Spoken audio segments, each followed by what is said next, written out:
আমরা বিশেষ করে বাঙালি মানুষেরা এমন একটা শ্রেণী, যেই আওয়াজটা একটু বেশি করে শুনি সেই দিকে দৌড়াটাই আমরা ভালো মনে করি। এটা হলো আমাদের স্বভাব।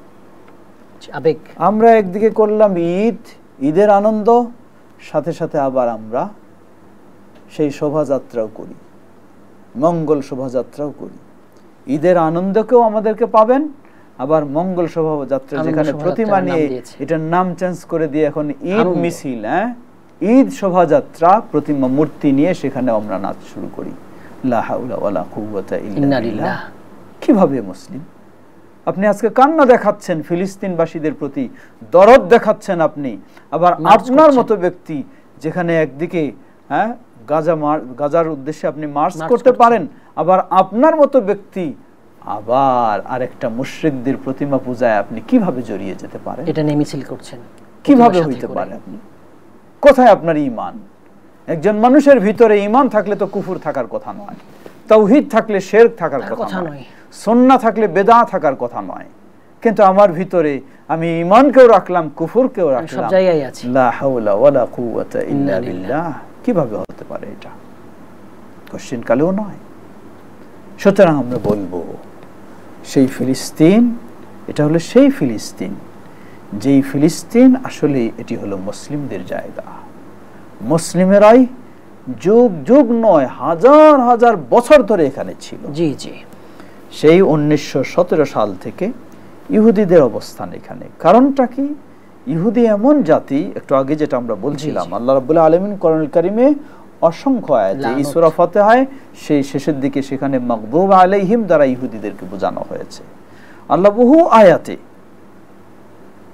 সেই ইহুদিদেরকে লানত করেছেন। কেন করবেন না? লক্ষ্য করুন, পৃথিবীর বুকে আল্লাহ সুবহানাহু ওয়া তাআলার বিষয়ে সবচেয়ে নোংরা জঘন্য কথা যারা বলেছে তারা হলো এই ইহুদি। তারা বলে ইন্নাল্লাহা ফাকীরুন ওয়া নাহনু আগনিয়া, নাউযুবিল্লাহ। তারা বলে যে আল্লাহ হলেন ফকির, অসহায়, দরিদ্র, ও নাহনু আগনিয়া, আমরা হলাম ধনী, নাউযুবিল্লাহ।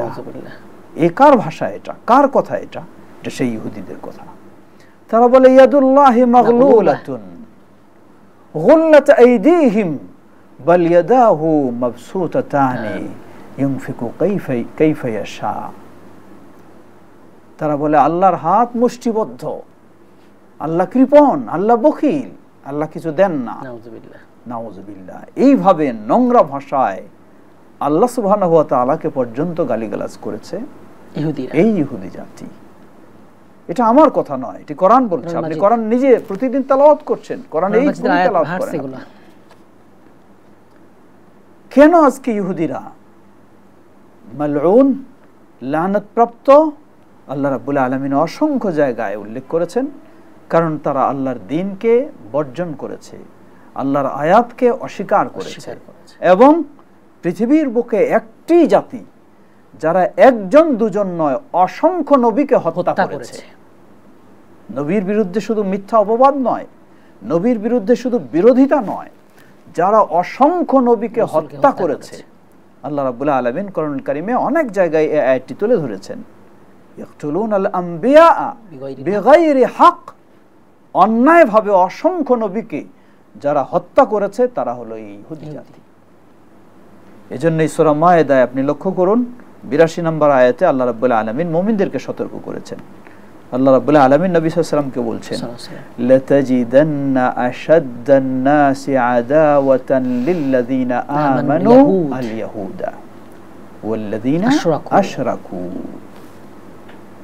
আল্লাহ নবী সাল্লাল্লাহু আলাইহি ওয়াসাল্লামকে বলছেন, হে নবী, তুমি অবশ্যই পাবে যারা ঈমান এনেছে তাদের জন্য সবচেয়ে বড় শত্রু হিসাবে পাবে ইহুদিকে, যারা ইহুদি তাদেরকে।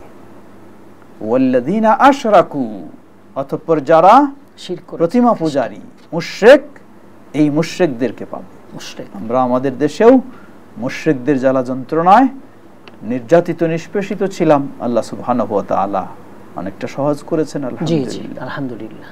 মুসলিমদের গোটা বিশ্বে সর্বকালে আল্লাহ রাব্বুল আলামিন নবী সাল্লাল্লাহু আলাইহি সাল্লামকে বললেন, সবচেয়ে বড় শত্রু হলো মুমিনদের জন্য হলো যারা ইহুদ, দ্বিতীয় মুমিনদের জন্য সবচেয়ে দ্বিতীয় পর্যায়ের বড় শত্রু হলো মুশরিক। যারা মুশরিক, প্রতিমা পূজারী। তৃতীয়, মুমিনদের কাছাকাছি হলো আল্লাযীনা ক্বালু ইন্না নাসারা, নাসারা, যারা বলে খ্রিস্টান। আমরা হলাম নাসারা। তারা নাসারা। কেন? কারণ নাসারা খ্রিস্টানদের মাঝে, তাদের যারা ধর্মযাজক, তাদের মাঝে কিছুটা ভদ্রতা, নম্রতা রয়েছে। তারা অতটা উগ্র নয় যতটা উগ্র চরমপন্থী হলো ইহুদিরা অথবা মুশরিকরা।